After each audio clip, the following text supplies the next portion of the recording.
nandito pa rin po ako ngayon sa terminal ng Baliwag Transit Incorporated at sa mga sandali pong ito nakikita po natin, ayan, dagsa na talaga yung mga pasahero na magsisiuwian sa kanilang mga probinsya. Kanina nakapila po yan at ngayon dumating na yung bus na kanilang sasakyan kaya sila po ay nagkumahog na sa pag-akyata sa bus. Marami pa po tayong mga nakikita mga pila, gaya halimbawa doon sa isang banda doon, may pila rin po doon sa bus na papunta roon at meron din po rito sa kabilang banda mga nakapila rin po. Ayan. So, ito pong mga bus na ito ay pabiyaheng norte, partikular sa Bulacan at sa Nueva Ecija. At mula pa alas 3 ng umaga ay nasa mahigit 700 na mga pasahero na ang dumagsa rito. Pero inaasahan po, aabot pa yan hanggang 10,000 na mga pasahero na daragsa po rito sa bus terminal pa lang na ito. At sa ngayon, nasa 30 to 45 minutes po ang interval ng mga bus yung dating at alis. Nakikita naman natin sa ating pagbabantay rito na mabilis naman yung pag-alis at pagdating ng mga bus. Kaya walang nagiging problema. Hindi rin natin nakikita yung talagang matagal na pumipila. But of course, iilan pa lamang naman yung mga dumarating, nasa hundreds pa lang. Mamaya, inaasahan nga raw po na aabot yan ng libo. So ngayon, tanungin po muna natin ang ilan sa mga babiyahe. Magandang umaga po sa inyo. Napansin ko po kasi kayo, kanina pa po kayo nakaupo, kaya napili ko po kayong interviewin. So saan po ba kayo pupunta? Saan ang biyahe po ninyo? Sa Nueva Ecija po. Doon po ba ang talagang lugar ninyo? Doon po kayo? Saan po ba kayo nanggaling? Ba't kayo bumabiyahe ngayon? Galing po kami ng Bicol, dumalaw po sa Magulang.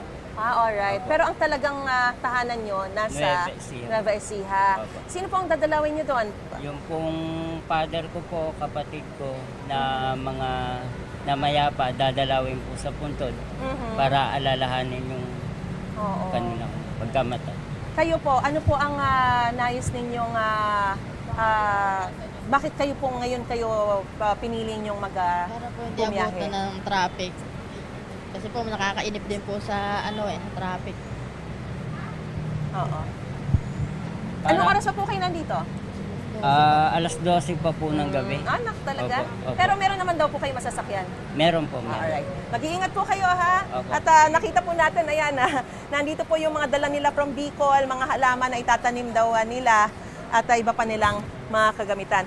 Mga kapuso, sa punto pong ito ay kapanayamin na po natin si Maricar Bautista, ang Department of Transportation Assistant Secretary for Communications. Magandang umaga sa iyo, Maricar. Magandang umaga, Marie. Good morning at good morning po sa inyo lahat. Oo, Hello. hi. Oo. Yes, hi. Good to Marie. have you dito sa aming programa. Ay, salamat po. Yes. Oo. So, Maricar, may mga last minute ba na preparations ang DOTR dahil nga sa inaasahang pagdagsa ng mga pasahero papunta sa kanilang mga probinsya? Okay. So, ngayon naman, actually, since last week pa ay pinag-utos na ni Acting Secretary Giovanni Lopez na talagang mag-deploy ng mga personnel, karagdagang personnel, ang LTO at LTFRD sa mga bus terminal, sa mga key areas sa ating mga kalsada, kung saan babiyahe, at ganoon din sa expressway, at maging sa mga paliparan at pantalan para magkaroon ng mga mapupuntahan ang mga tao just in case meron silang mga complaints or they would want to seek assistance. So, nagtalaga din naglagay ng malasakit help desk sa mga key areas ito sa loob ng pantalan, sa paliparan at sa mga bus terminal. At bukod dyan ay patuloy naman ang inspeksyon na ginagawa. In fact, sinimula na nga yan ni Secretary Lopez nung mga nakalipas na linggo sa iba't ibang mga pasilidad na saklaw ng DOTR. Andyan yung mga bus terminal, andyan yung mga ports, andyan yung NAIA, at kung ano-ano pang, o saan-saan pang lugar. Hello? Maricar, speaking of Yes, inspection, nabanggit mo kasi ito, ano ba yung mga lumabas na mga problema na karaniwan ay nagiging sanhi ng mga aberya kapag undas? Okay, sige. Simulan natin, Maris, So, nung mga 2 weeks ago, nagsimula si Secretary Lopez ng pag-iikot sa may 8 bus terminal dito lamang sa Cubao at marami siyang nakitang mga dapat ayusin at in fact, may mga non-compliant na mga bus companies. Ito na dyan yung nakitaan niya na yung mga gulong na pudpud na and about to to travel, magbabiyahe na yan. Buti na nga lang at nakita din ni Secretary Lopez. Kaya sinabihan niya kaagad yung bus company, yung management na hindi pwedeng bumayahe. Dapat ay palitan ito ng bus na talagang roadworthy naman. At bukod dyan, meron din siyang nakitang yung pasilidad naman, waiting area para sa mga mananakay natin na ito ay lubos na importante dahil yun nga ang direktiba ni Pangulong Marcos Jr. at ni Secretary Lopez na bigyan naman ng komportable dapat yung mga babiyahe ating mga commuters. So, nakita niya na kulang sa upuan, hindi ganoong ka-ventilated at syempre yung mga dapat meron din sa ilang areas na yung breastfeeding area, kahit na yun, no? Dapat may privacy din naman itong mga nanay na magbe-breastfeed, no? At yung sa mga palipara naman, naging maayos yung nakita sa NAIA at doon ay natuwa naman si Secretary Lopez dahil maraming improvement.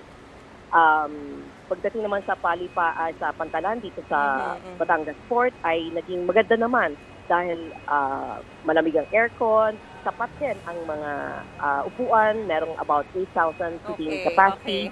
At pagdating naman sa iba pang, sige, go ahead.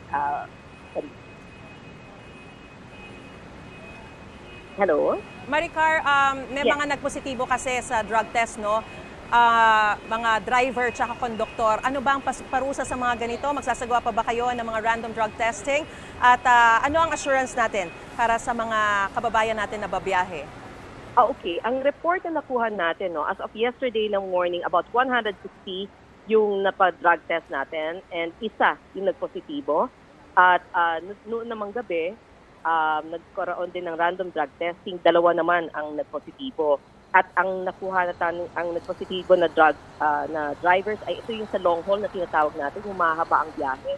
Kaya napaka-importante na makita at maging tama ang kondisyon at tama ang pag-iisip ng mga drivers natin, no? Lalo na sa mga mahabang biyahe. Ang ginawa ng LTO, kinumpiska yung kanilang driver's license para hindi na sila makapag-drive pa at magkakaroon ng confirmatory testing ang PDEA. At once na talagang matukoy at magpositibo pa rin sila, ay talagang i-revoke na ang kanilang license. Alright, maraming salamat sa impormasyong binigay niyo po sa amin at sa panahon niyo. Maricar Bautista, ang spokesperson po ng Department of Transportation. Magandang umaga and good luck. All the best. Salamat, Maris. Magandang umaga po. Gusto mo bang mauna sa mga balita? Mag-subscribe na sa GMA Integrated News sa YouTube at tumutok sa unang balita.